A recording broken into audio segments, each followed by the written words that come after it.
Welcome to His Book, Her Book, the conversational podcast where a horror-obsessed husband and his genre-hopping wife try to understand each other's reading choices, clash tastes, and stay happily married through it all.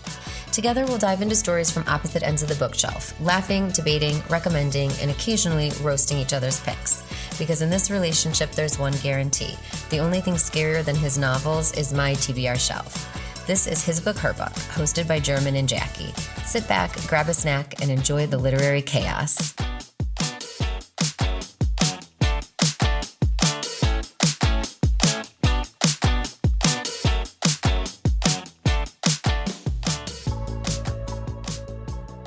Welcome to His Book, Her Book. We're your hosts, German And Jacqui. Hey, so last week we introduced ourselves and some of our all-time standout books. And today we're going to going over a few of our highlights from 2025. Now, in 2025, I read 19 books, which is great for me. On the other hand, Jacqui read a modest 93 books. But both Which of us is for me. Yeah, for her. Kind of low. But both of us had a very good year with our books and some good ratings, too. Yeah, 2025 was a really good year of reading for me. Not too many duds. Mm-hmm. I think my picker was on point, which I can't so much say so far about this year, but that is a story for another day. Yeah. So like German said, I read 93 books. Wow. 3 of them were rereads. Do you ever reread books? I can't say I haven't, but I haven't recently. There's a couple, though, that I do. Since I'm doing Clive Barker right now, I want to reread Cabal, and I also want to read Last Days by Adam Neville. Yeah, it's really good one. Creepy. I don't think I will ever reread Last Days, but I did enjoy it. It was memorable. I tend to reread my favorite books. On occasion, I'll reread books that I really enjoyed in the past, and I'm curious if I still like. I definitely don't always recommend this. Sometimes it's better to have the fond memory rather than disappoint your current self. Oh, good point. Yeah, this was definitely the case when I reread Love in the Time of Cholera as an adult. But last year I reread East of Eden, which is now and will forever be my favorite book of all time. I'll reread that too. That's yeah, good. Steinbeck is my literary boyfriend, my literary hall pass. And I also reread I Who Have Never Known Men, which has had a resurgence of popularity on social media, and I couldn't be happier about that. Everyone should read this book. I could probably do an entire episode on those 2 books alone, both of which you also read. I did, yeah. I don't know about rereading I Who Have Never Known Men. That was a tough one. Well, of my 93 books, 23 were 4 and 5 star. I had 2 0-star reads. But that being said, I think maybe we should explain our rating systems. Our rating systems are slightly different. Yeah, just a little. Yours is more sophisticated, I think. You want to go first? Why don't you take it first? Okay, so we both use 1 to 5 through 5. Mine's a little... well, 0. I have 0. Oh, you have 0. Okay, I guess I have Yes. 0 too. I should include 0. I just haven't had any 0 reads yet. I guess I could have. Yeah. Anyway, 5 being the best, 0 being the worst. I'm a little more loosey-goosey, I guess, liberal on mine, where I'm like, this could be a 3.5, maybe 4, or 3.5, maybe 3. Where I think you're definitely more, this is definitely strong. Yeah. Cut, definitive star lines. I think mine land more in the 3 to ambiguous. 4 area where you're definitely a little stricter on yours. It could just be that I read a lot of books and kind of know what I like and don't love. Well, my 5-star reads my 5-star reads are like absolute masterpieces. So 5 stars, a very big deal. It's rare that I have a 5-star read. Well, not rare, but it's so far above and beyond just a book for me. So like these would be on my all-time favorite list, books that just like live in my skull rent free, books that I'm always recommending, probably will reread, books I for sure own. Yep. I am through and through a library girly. So for me to own a book means I want to look at it. I want to touch it. I want to experience it again in whatever way, maybe lend it out and reread it. Yeah. For sure. I guess I would agree on that. Like 5, I have very, very few 5s. I can't remember off the top of my head, but I'm sure we own them. So yeah, I guess I'll match with you on that one. Yeah. Yeah. And then 4-star is, I mean, a book that I really love. I recommend it. I might buy it. It just didn't give me like an out of body experience. 3-star, which is like most books. I would say if you love reading, then having books that you just enjoyed during the process of reading it, that would be a 3-star to me. It kind of hits all the marks. I just don't like carry the story with me long term. Sometimes I'll look back on a 3-star read and think, oh, that book was so fun, but honestly, like, don't ask me to tell you what it was about. It gave me lots of feels. It left a positive impression, but since I read it, a lot of the details might be a bit fuzzy over time. I agree, because it's my 3 stars. I'm like, oh, that was a good book. But then if you ask me, I was like, yeah, I liked it, but I can't remember I may not remember exact things about it. Yeah, like I'm not going to remember the names of the characters, the full intricate plot lines. But if I see the title or someone mentions it, I'll perk up and say, oh, yeah, I loved that. That was really fun. 2 stars. I didn't totally enjoy it. I got myself through it. 1 star would be something that I forced my way through, kind of hate reading. It's important that I do mention one of my many toxic traits is just not being able to DNF a book. I always have to see it through to completion, which that is my own problem. And for that reason, I think I have stronger feelings about books I really don't enjoy because I just powered through them. If I rate a book 0 stars, I full stop hated it. I'm not going to elaborate on that. I really don't want to seem evil. I understand it takes a lot to put yourself out there as an author. I don't want to yuck anyone else's yum, but honestly, some books just baffle me. But that's kind of the beauty of subjectivity. It's one of the reasons I love not just reading, but talking about the books I've read with others. I love having strong opinions, hearing other people's strong opinions. It's definitely helped me figure out the genres or themes I overall don't enjoy, maybe won't choose again, but then also the ones that, always kind of hit. Yep. All right. So I don't know. Let's get into the good stuff. I think it's time. My book first? Yeah, let's go with you first. I think we should continue the tradition and have you read my synopsis. Definitely. You want to say what this book is? Oh, yes. First? I'm sorry. My first novel is The Troop by Nick Cutter from 2014. All right, here we go. The Troop follows the story of 5 teenage boys and their scoutmaster as they spend a weekend away on the remote Falstaff Island. Their trip becomes a fight for survival after a starving infected stranger arrives carrying a bioengineered parasite. The boys face starvation, gruesome transformations, and paranoia, blending Lord of the Flies with unrelenting horror. Nice. It's a good synopsis. Yeah, it is a good synopsis, actually. I can't remember where I borrowed it from. Whoever is going to read this book, if you haven't read it yet, definitely check the content warnings. Mm-hmm. There's some stuff in there for sure. Some gruesome stuff. Yeah. Body horror amongst others. But I will say, and in this episode, I'm hitting this. One of my favorite tropes, Jackie knows this, is the adolescents, teenagers coming of age through, let's say, trial by horror. Yeah, you mentioned that. Yeah, and this is definitely hits that. Anytime I read a book that has anything like that, I always think, okay, German's probably going to be interested in this one. 100%. So that's actually just what drew me to when I read the synopsis. I was like, I think I'm going to like this. And I do like Nick Cutter too, read a few of those books. So really glad I read it. I might have given this one 4 stars, maybe 3.5, because of some of the content warning stuff that I didn't like personally. Makes sense. But again, one of my favorite tropes, it definitely features notes of Stand By Me and It, group of friends thrown into the situation and the horror part of it, Pennywise and It. And I'm not going to say what it is in here, but there's definitely some other kind of horrors, both the supernatural kind and the human kind. Yeah. And there's one character in here who's one of my most hated characters ever. I won't say, I don't know if I get his name. I won't say it because it's better if you read it by yourself, but it's definitely one of them. No spoilers. No spoilers. But it also features, like I mentioned, some body horror a la The Thing. if anybody's seen that movie, one of my favorites.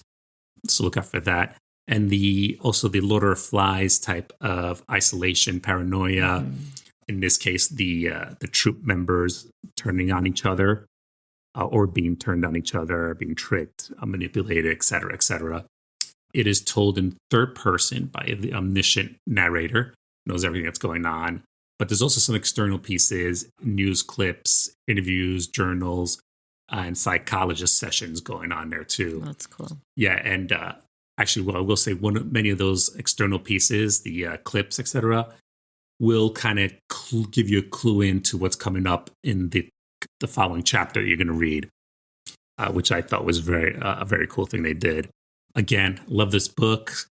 Hit all the themes, adolescence, dynamics, bullies, and the bullied, which is in some parts of this book a little sad, but how that can and often will transform over time from children to grown-ups. And also, I don't want to give it away, but just the trust that children have in grown-ups and that how that could be taken away, whether it's something the adult did or the adult being gone for whatever reason. And I'll call the seen monster creature versus the unseen monster in the book. I want to give it away so badly because there's a specific. Don't do it. I won't do it. Don't do it. There's a specific character who is just keep the mystery. Is really a monster, but you'll find out if and when. Hopefully, when you read this book again. True Nick Cutter, one of my favorites, hits all my sort of favorite things except for a couple of trigger warnings. So, would you say that you recommend this book if someone looks at the trigger warnings, kind of cringes, has a visceral reaction to some of those statements? Would you recommend that beyond that they still read it? I think so, because if they're horror fans. If they're horror fans, yes, I think they should, and especially if they like those tropes that I do. Because and I've been guilty of this before, like voluntarily guilty. I'll skip a chapter if I know it's going to hit one of my trigger warnings, which I cannot do. As long as I know, that's why I just won't read the book. I know that because I'll check ahead of time, and I'm like, okay, what chapter is it, and is it going to really? Do I need to read it, or can I skip it, knowing what happened, and then just continue the book on my merry way, at least ignorant of that part? And I can most of the time. So yeah, I think I would still recommend it for sure. All right. Yep. Sounds like a good one. I think I might pass on. Yeah, I think you should probably pass on the trigger warnings. But the characters, again, are so... Yeah, there's a couple of so lovable. Should we go to your first choice? Yes. I'm so excited to talk about this book. So my first 5-star read, and I'm actually just doing these in order of 5 stars through the year. So the first one that I hit was Wellness by Nathan Hill. This was published in 2024. Mm-hmm. Oh, oops. Sorry, I misspoke. This was published in 2023. Got it. So German, take it away. Synopsis? Okay. All right. Wellness. A satirical 600-page novel exploring modern marriage, parenthood, and the quest for self-improvement through Chicago couple Jack and Elizabeth. Spanning from the 90s art scene to midlife, it tracks their emotional drift and reconnection amidst algorithms, placebo groups, and past traumas. Good. Very nice. All right. So it's kind of funny. This book was not on my TBR list. It wasn't really on my radar at all. I picked it up while just roaming the lit section at the library, which I rarely browse at the library. Typically, I pick up my holds and head out, but it must have been a light week. But that being said, I had zero expectations going into this and was just completely blown away, very pleasantly surprised. There is a lot going on in this book. On the surface, it's definitely a book about marriage. But underneath that, it's very ambitious, I'd say, and kind of a deep, curious examination of modern life in middle age. Adulting. And Nathan Hill has a way of describing this in terms that, like, you just deeply feel, like you feel if you're in middle age, I guess, that you're seen, I guess I'd say. Yeah. And beyond that, wellness really dives into conspiracy culture, the dawn of misinformation, the concept of self-optimization, current obsessions with health fads. And it just does a really great job examining like emotional inheritance, how childhood trauma inherently impacts the way we kind of react to situations in adulthood. Nathan Hill has a lot to say in this story, and he really just does it beautifully. His dedication to researching the topics he explores is very apparent, and it just kind of makes every turn of the story that much more interesting. Overall, my favorite aspect of this book is the character development. Specifically, as you mentioned in the synopsis, we've got Jack and Elizabeth, the married couple that's at really the forefront here. And Hill just manages to create this very real, I don't know, I guess the characters I'd say are lovable. They're highly flawed people. They mimic, I think, aspects of the reader. I think so too, I may or may not have been told that people think Elizabeth is kind of like me. I don't think that's, maybe that doesn't say so many great things about me. But again, just really feeling seen as a reader, because just he creates such a vivid reality. All right, so who will love this book? Mm-hmm. If you like contemporary literature, this is that at its best. Character-driven stories. If you enjoy satire as a means of like modern reflection, definitely give this book a chance. Again, my first 5-star read of 2025. I made you read it. I loved it. I think I gave it 5 stars too. Okay. Yeah, it was great. Now when you were talking about it made me think of, I was like, you know what? I think I want to reread it. Yeah. It's a dense, big read. Again, like you mentioned, the synopsis, it's over 600 pages.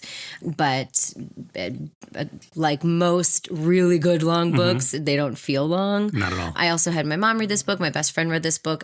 All of these individuals have very different, I guess, tastes. And collectively, everybody loved it. So... yeah. I loved it. Shoot, that was good. Wellness. So, that was wellness. Next up, I think, German, you are getting into your second book. My second book is going to be Boys in the Valley by Phil Fracassi, 2023. All right. Jackie, you want to read the synopsis? Yes. Great. A 1905 set historical horror novel about 30 orphans at a remote Pennsylvania Catholic orphanage who face an ancient demonic evil. When a group of men, one badly wounded, bring a dark infection, the residents, including protagonist Peter Barlow, must battle for survival and their souls in a Lord of the Flies style struggle. Yes. Deja vu. Sound very familiar? Reminiscent of the troupe. We know what you like, German. Oh, yeah. And Peter Barlow. I love Peter Barlow, that character. All right. Content warning on this one. Please check it before you read, because there's definitely a few, for sure. It wouldn't stop me from reading the book, but there's definitely a few. This is Phil Fracassi, who's become one of my favorite authors. Recently, I've read a few of his books. This one is not perfect, but definitely one of my favorite horror reads ever, for sure. Maybe my favorite of his. It's big. Yeah, it's up in the air. But again, harking back to my earlier pick of the troupe, we're dealing with some male youths, coming of age, adolescent trial by horror, a la Lord of the Flies, but I would say this time with a little dose of The Exorcist, for sure. And in this book, there is supernatural horror, but again, there's also human evil in the form of some of the priests. I won't say who, but yes, some of them aren't very nice. There's also the trope of the theme of the child and the adult, one adult being trusted, in this book specifically, one being trusted, one being feared. What happens when the adults are gone and the kids have to take care of themselves? Also, a similar theme here in Boys and Valley Troop is the way the evil, I really like this, the way the evil arrives. A character basically brings the quote unquote evil into wherever location is. And the troop the evil, I guess let's say, supernatural is the virus that's bioengineered, where in Boys in the Valley, it's supernatural. It's a possession or a demonic type thing. But again, very similar. It spreads here on some of the orphans, kind of becomes a bit of a battle. And also the way that the possession or the evil spreads here in Boys in the Valley is a little bit more random. In a sense, there's no, I guess that's one of maybe the flaws of the book, in a sense that there's kind of like, why are these kids possessed, but these aren't? But it wasn't enough to kind of, deter me from it. I still love it. That would be a good question. I wonder if anyone's interviewed him about that. I know, I would. And like I said, it doesn't change the way I feel about the book, but it was kind of like, oh wait, why is this over here and this is not over here? It's weird. I also love the whole trope of, I guess, of the infection of evil and how it seeps and takes over a group of people, protagonists, antagonists, and then how it just spreads within the group. Some of the themes we're dealing with here: religious conflict. The main character is kind of conflicted in himself of possibly joining the priesthood or not. His internal spiritual belief versus what he sees and what he experiences, like abuse, and also some of the hypocritical rules of how the orphanage is run by the priest there. He also will talk about the corruption of youth by possession, but also by religious figures, and some of the adult figures in this too. And there's also that sort of stand by me thing of the strong bonds and friendships created, especially in the coming of age crowd there. One final note I'll say about this book, and I think I turned to Jackie right after I read it to tell her, because I think I was in bed when I finished it. And it was I remember this. I like to picture it as a little teardrop running down my eye, but I'm sure it was me snorting going. But I definitely cried at the end of this book because I don't want to give it away, but it got me right there. And I think that might be either the second or third of his books that I read that have either made me cry or gotten me to the point of crying. Cry a lot when I read. Yeah. And I think Phil Fracassi is just so good, at least in my opinion, building the characters and making you care so much about not just the protagonist, but a few other ones too. So, to the point of they could bring you to tears. But this might have gotten a 4 or a 5 out of 5 because I just love it. Boys in the Valley is up there on the top on my bookshelf. I would say that would probably be the definition of a 5 if it's one of your all-time favorite horrors. Yeah, all-time favorite. A lot of books can fit in the 5-star category. Yeah. I think, again, Quinlan agreed with us there. Yeah, thanks, Quinn. Okay, so the same readers that are going to want to read The Troop will probably also want to read Boys in the Valley. Yeah, I think so. If you enjoy one, you'll enjoy the other. Mm-hmm. A lot of the same themes or tropes, character building, scares in a sense. But yeah, I think to answer your question, I think the same reader would enjoy both. I love both, but Boys in the Valley is definitely above The Troop for me. Nice. Well, I just realized you read my first book. I have not read either of those 2 books. And you've not read my second 5-star read. Ooh, and what is it? My second 5-star read of 2025 was Lonesome Dove by Larry McMurtry. That was published in 1985. Why don't you read the synopsis for us? Will do. All right. A Pulitzer Prize-winning epic Western novel following retired Texas Rangers Augustus Gus McCrae and Woodrow Call. Restless in their small Texas town, they undertake a perilous 1,000-page cattle drive to Montana, navigating harsh terrains, outlaws, and personal losses to build a new life in the untamed West. Very nice. Thanks. It mentions 1,000-page cattle drive, which kind of might scare some people away from this one. But I have to say, this was another huge surprise for me. Mm-hmm. I don't even know where to begin. I'm going to mention up front that you do not have to like Westerns to love this book. If you are not into cowboys and cattle drives, that's okay. It's really just the backdrop to a story that totally transcends genres. And I'm not the first to say that, because I don't think I read. No, I can definitively say I didn't read a Western before I read Lonesome Dove. No. This is another character-driven story. It might be bold, but I think safe to say that Gus is one of my favorite literary characters of all time. He is right up there with Samuel and Lee from East of Eden. You really can't help but love him. There's a really fun juxtaposition too between Gus and his partner Call. Gus is very humorous, he's very philosophical. Call is kind of rigid, very emotionally controlled, and their friendship alone, I think, is worth the read. The dynamic is just totally brilliant. I'm obsessed with the dialogue in this book. It's really smart. It's really sharp. There are so many like memorable quotes, a good mix of like wit and wisdom. I also love the emotional range. It's really incredible in this book. It's humorous, but there's so much heartbreak.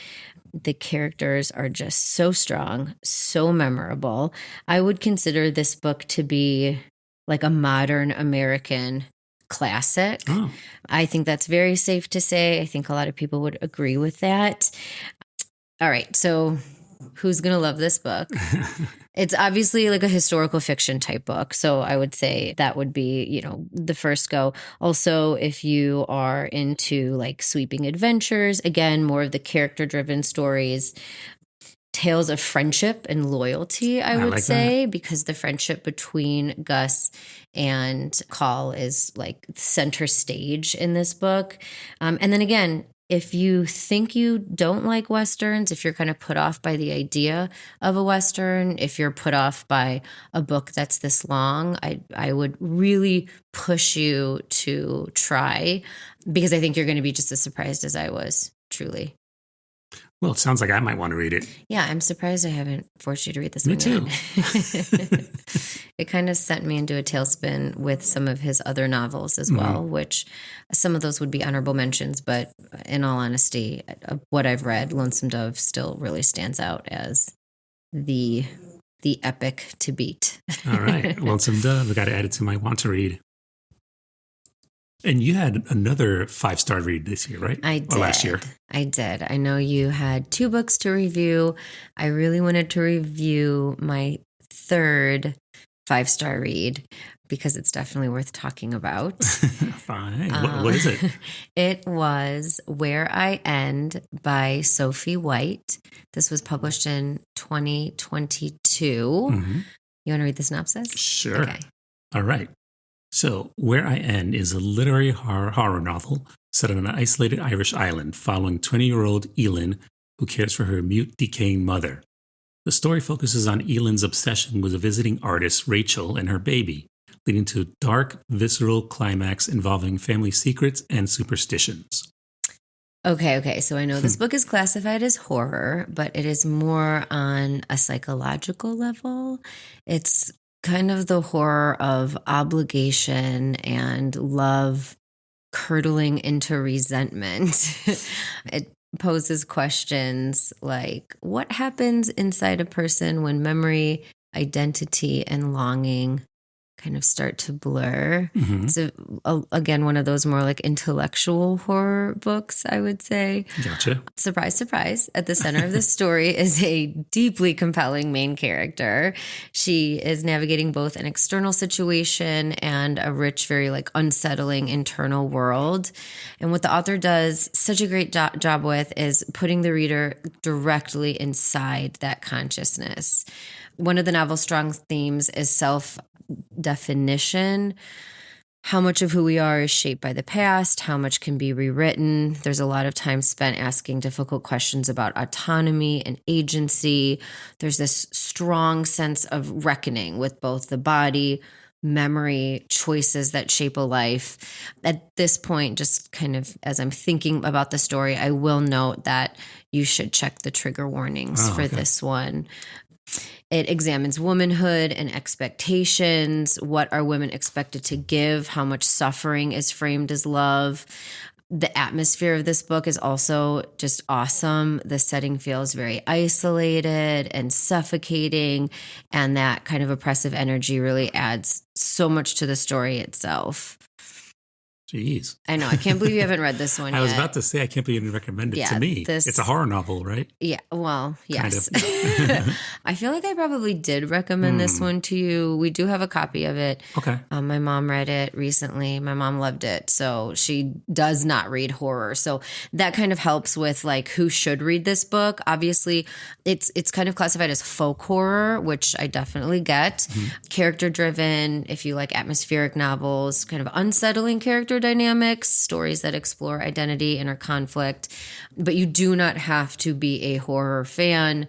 Again, I would not say that horror is one of my genres, and this book is so much more than that classification. Gotcha. I'm still going to read it. No, yeah, I think you'd love it. It's awesome. All right, well, those were our standouts from 2025, 5 stars, etc. Yes, yeah. My 3 5-star reads. My 2. But we both had other high-rated picks from last year, too, from 2025, yeah? Yeah, I mean, it's so many. I could do an entire show just with all too, of my probably. 4.5, 4 3/4 star books. But a couple that I did want to specifically showcase, yes. Soldier Sailor by Claire Kilroy. This is a story about a woman grappling with motherhood. We Could Be Rats by Emily Austen. This is a story about sisters. If you're not familiar with Emily Austen, please look her up. She wrote another book called Interesting Facts About Space. She wrote a book called Everyone in This Room Will Someday Be Dead. And they're all amazing. If you like weird girl stories, please check out Emily Austen. And also Everything is Tuberculosis by John Green. This was a nonfiction book. Utterly fascinating. All right. What about you, German? All right. I had a bunch too. I will make a note from the 2 I picked here, The Troop and Boys in the Valley. Both fantastic, and I loved them both, 5 stars. But I also picked them because they had the commonality of, that's not a word, is it? The commonality there you go. of coming of age, which I love. But a few other notables for me was Frankenstein, which I just read for the first time last year. Mary Shelley. I've read that book. I love that book. Couldn't believe it took me that long. Child Alone with Strangers, another Phil Fracassi book, which was amazing. And the title kind of tells you a bit about it. Loved it. He also has a new one coming out this year, which I can't wait to read. Oh, cool. And May Fly by C.J. Lead, which is your recommendation by you, and it was kind of a serial killer-ish. I don't want to get too into it. Yeah, I would say it's been described as like American Psycho, but with a female lead. Yeah. It was a really fun one, but very much horror. Yeah, very much horror. And she also has a new novel coming out this year, too, which I can't wait to read.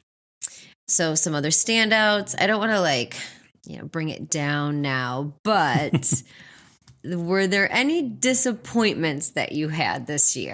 I did, actually.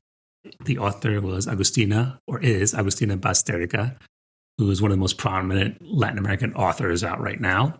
The novel was Tender as the Flesh. Yeah. Now, the novel is among the top 100 most read books in the world as part of this 2024 Goodreads reading challenge. So yeah, it was a really popular one. It was like literally everywhere. Exactly. I think it just wasn't for me. The idea of the novel was good, but it was pretty violent, very graphic. And I think it was just a bit too bleak for me, even though it was meant to be bleak. But one thing I will say, the end completely caught me off guard. It was like a bit of a twist, and I was not ready for it. Yeah, I think bleak is a really good word to describe this book. I read this book, obviously, to you, German. Typically, you recommend books to me that you've loved and think I would love. Our Share of Night was a good example of that. I think that you wanted me to read this so that we could talk about the ending. I did. But this one was so far outside my zone of preference. I didn't even rate it. And I just marked it as read. I didn't feel it was appropriate for me to rate it because it was just not my type of story. Completely understood. I guess I found out it wasn't my kind of story either, but she's a great author. Did you have any disappointments last year? All right. Well, I did have 2 disappointments. My disappointments were really based on loving other works by the author and like being super excited about these and then just feeling like they fell kind of flat. So the first was Catabasis by R.F. Kuang. I loved Babel or Babel. I don't know. People pronounce it different ways. My best friend read it as an audiobook and he said it was he said it was Babel, and I was calling it Babel. I don't know, whatever. Okay. I'm sure you know that book if you're listening to this. I loved that book, and I just wasn't a fan of Catabasis. And the other was Bury Our Bones in the Midnight Soil. This was V. Schwab. I love her. The Invisible Life of Addie LaRue, Vicious, Vengeful, all those books I just ate them up. So I guess I just had a higher expectation of this one. And again, it didn't live up to her other works. That's all. I'll always read whatever these 2 authors come out with, I'm going to read. It was just those 2 I had been waiting for and just wasn't wowed. It can't all be winners. Exactly. All right. Well, that note, we should wrap it up, yeah? Yeah. All right, gang. Don't forget to follow the show and connect with us on Instagram at podcast_hisbook_herbook. Yes. We want to know if you've read these books, what you think of these books. If you recommend any books, we're always open to recommendations. If you agree, if you disagree. Yep. Yeah. We want all the discourse. That being said, what are you reading right now, German? So right now I am reading Angel Down by Daniel Kraus and really loving it so far. Nice. You? I am reading Catch-22 by Joseph Heller, and I am not loving it. And I will just leave it at that.